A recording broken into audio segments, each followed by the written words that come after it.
प्रश्न क्रमांक अध्यक्ष 2. महोदय, प्रश्न क्रमांक 2. अध्यक्ष महोदय छापल्या आणि 16 मिनिटं एका प्रश्नावर झाली. अध्यक्ष महोदय, माननीय गृहमंत्री आणि मुख्यमंत्री महोदय देखील इकडे आहेत. या ड्रग्सच्या संबंधी वारंवार या सभागृहामध्ये आपण चर्चा करतो आणि या उत्तरामध्ये मंत्री महोदय आपण म्हटलंय की झिरो टॉलरन्स प्रमाणे आम्ही या सगळ्या प्रकरणामध्ये जर कोण पोलीस अधिकारी सापडले तर आपण निलंबित करू आणि या सगळ्या नवीन मोहीम तुम्ही आणताय की ड्रग फ्री मुंबई. वारंवार सतत सातत्याने लोकप्रतिनिधींनी पोलीस ठाण्याला किंवा वरिष्ठ पोलीस पदाधिकाऱ्यांना ज्या ज्या ठिकाणी ड्रग्ज विकलं जातं याची माहिती दिल्यानंतर देखील तिथे तात्काळ कारवाई होत नाही. आजही मुंबई शहरात, मी ज्या मुंबई शहराचं प्रतिनिधित्व करतो त्या मुंबई शहरात गल्लीबोळामध्ये गांजा ड्रग्ज विकला जातो, पण स्थानिक पोलीस ठाण्याला माहिती दिल्यानंतर देखील ती कारवाई होत नाही. आम्हाला सरकारकडनं ही अपेक्षा आहे की ही सगळी चैन तोडावी लागेल. याला आपण अनेक कारवाया करतोय.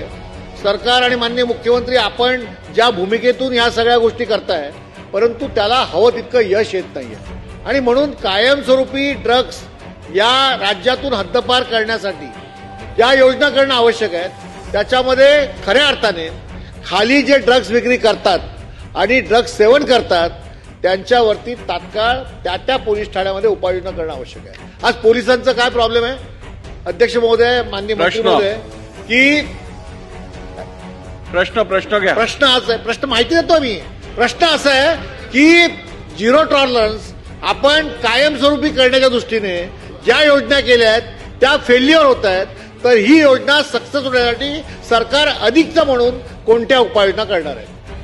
सुनील प्रभूजींनी अत्यंत महत्त्वाचा प्रश्न या ठिकाणी विचारलेला आहे आणि आज राज्यासमोर आणि देशासमोर निश्चितपणे एक अत्यंत महत्त्वाचं आव्हान हे नार्कोटिक्सच्या माध्यमातून उभं राहिलं आहे आणि म्हणून आता केंद्र सरकारने देखील सर्व राज्यांच्या सोबत एकत्रितपणे अँटी नार्कोटिक्सची मोहीम घेतलेली आहे.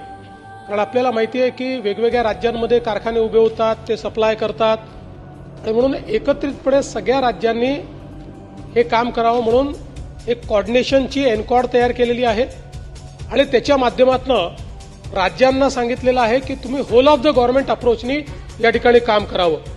आपणही आपल्या राज्यामध्ये आता whole of the government approach केलेला आहे आणि याच्यामध्ये 15 विभाग जे आहेत म्हणजे सर्व संबंधित विभाग, महसूल विभाग, वन विभाग, कृषी विभाग, उद्योग विभाग, वैद्यकीय शिक्षण, औषधी द्रव्ये, गृह परिवहन विभाग, त्यासोबत सामाजिक न्याय, विशेष सहाय्य विभाग, सार्वजनिक आरोग्य विभाग, उच्च व तंत्र शिक्षण विभाग,